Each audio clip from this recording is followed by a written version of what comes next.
అందరికీ నమస్కారం. శ్రీ విద్యాప్రసాద డివోషనల్ ఛానల్కి తిరిగి స్వాగతం.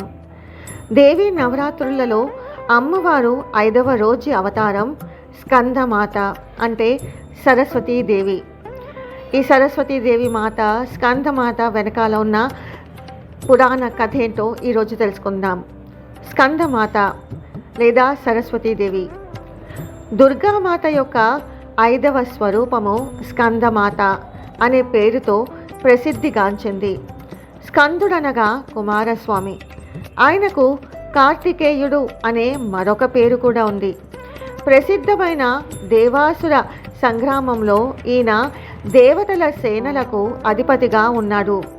పురాణాలు ఈయనను శక్తిధరుడని పేర్కొని ఈయన మహిమలను వర్ణించాయి.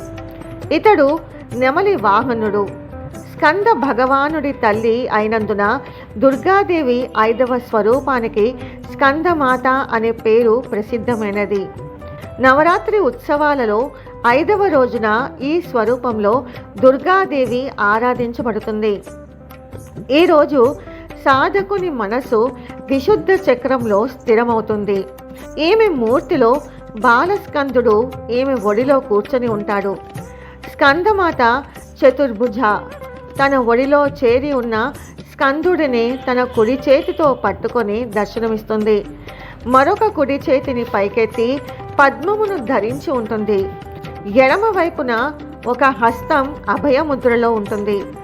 మరొక కరములో కమలమును కలిగి ఉంటుంది. ఈమె శ్వేతవర్ణ శోభిత. ఈ దేవి కమలాసనంపై విరాజిల్లుతూ ఉంటుంది కనుక పద్మాసనగా ప్రసిద్ధికెక్కినది. సింహవాహన. స్కందమాతను ఉపాసించటం వల్ల భక్తుల కోరికలన్నీ నెరవేరుతాయి. ఈ మృత్యులోకంలోనే వారు పరమశాంతిని, సుఖాలను అనుభవిస్తారు. వారి కొరకై మోక్షద్వారము నిరంతరము తెరుచుకునే ఉంటుంది. స్కందమాత కొనర్చిన పూజలు బాలస్కందునికి చెందుతాయి. ఈ దేవిని ఆరాధించటంలో ఉన్న వైశిష్ట్యము ఇదే కనుక భక్తులు స్కందమాతను ఆరాధించడంపై ప్రత్యేక ధ్యాసను కలిగి ఉండాలి. ఈ దేవి సూర్యమండల అధిష్టాత్రి అవటం వల్ల ఈమెను ఉపాసించేవారు దివ్య తేజస్సుతో, స్వచ్ఛ కాంతులతో విరాజిల్లుతూ ఉంటారు. ఒక అలౌకిక ప్రభా మండలం అదృశ్య రూపంలో సర్వదా వారి చుట్టూ పరివ్యాప్తమై ఉంటుంది. ఈ ప్రభా మండలం అనుక్షణము వారి యోగక్షేమాలను వహిస్తుంటుంది. ఈ ఘోర భవసాగరముల దుఃఖము నుండి విముక్తులమై మోక్షమును సులభంగా పొందటానికి ఇంతకు మించిన ఉపాయము మరొకటి లేదు. ఈ అవతారం వెనకాల ఉన్న పురాణ చరిత్ర ఏంటో ఇప్పుడు తెలుసుకుందాం. స్కంద పురాణంలో కుమారస్వామి ఆవిర్భావం గురించి వివరంగా ఉంటుంది. శివ పార్వతుల వివాహ అనంతరం ఎన్నో మన్వంతరాలు, అంటే కొన్ని కోట్ల సంవత్సరాల కాలం సంతోషంగా గడుపుతూ ఉంటారు. వారిద్దరి శక్తి ఒకటైన తర్వాత వచ్చిన పిండం త్వరగా బిడ్డగా పుట్టాలనే దురుద్దేశంతో ఇంద్రుడు, ఇతర దేవతలు కలిసి తారకాసురునికి దొరకకుండా అగ్నిలో దాస్తారు. ఆ పిండంతో కలిసి అగ్ని ఒక గుహలో దాక్కుంటాడు. ఈ లోపు శివ తేజస్సును భరించలేని అగ్ని గంగాదేవికి ఆ పిండాన్ని ఇచ్చేస్తాడు. ఆ తేజస్సును భరించలేని గంగాదేవి ఆ పిండాన్ని రెల్లు పొదల్లో విడిచిపెడుతుంది. అప్పుడు ఆ పిండాన్ని 6 కృత్తికలు పోషించగా కుమారస్వామి జన్మిస్తాడు. ధ్యానం నుంచి బయటకు వచ్చిన పార్వతీదేవి తమ పిండం అగ్ని దగ్గర ఉందని తెలుసుకుంటుంది. తన తేజస్సును దొంగతనం చేసిన దేవతలకు ఇక పిల్లలు పుట్టరని శపిస్తుంది అమ్మవారు. తన పిండాన్ని తనలో దాచుకున్న అగ్నిని కూడా ఎప్పుడూ మండుతూ ఉండమని, ఇది మంచి ఇది చెడు అని లేకుండా అన్నిటినీ మండిస్తూ ఉండమని శాపమిచ్చింది. ఇంతలో అక్కడకు వచ్చిన శివుడు ఆమెను శాంతించమని కుమారస్వామి పుట్టిన వైనాన్ని వివరిస్తాడు.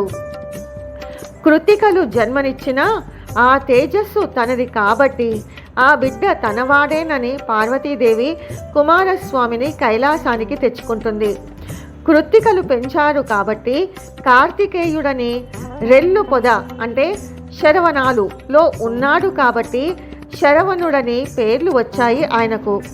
అలా లోకమాత అయిన పార్వతీదేవి కుమారస్వామికి తల్లి అవుతుంది. పెరిగి పెద్దవాడైన కుమారస్వామికి తారకాసురునికి శివ పార్వతుల బిడ్డడైన తన వల్ల తప్ప మరణం లేదన్న విషయం తెలుసుకొని అతనిపై యుద్ధం ప్రకటించి దేవతల సేనకు అధ్యక్షుడై అతన్ని సంహరించడానికి సిద్ధమవుతాడు. ఆ సమయంలో పార్వతీదేవి దుర్గా అవతారం పొంది కుమారస్వామిని దీవిస్తుంది. అలా దేవసేనకు అధ్యక్షుడై తారకాసుర సంహారం చేస్తాడు కుమారస్వామి.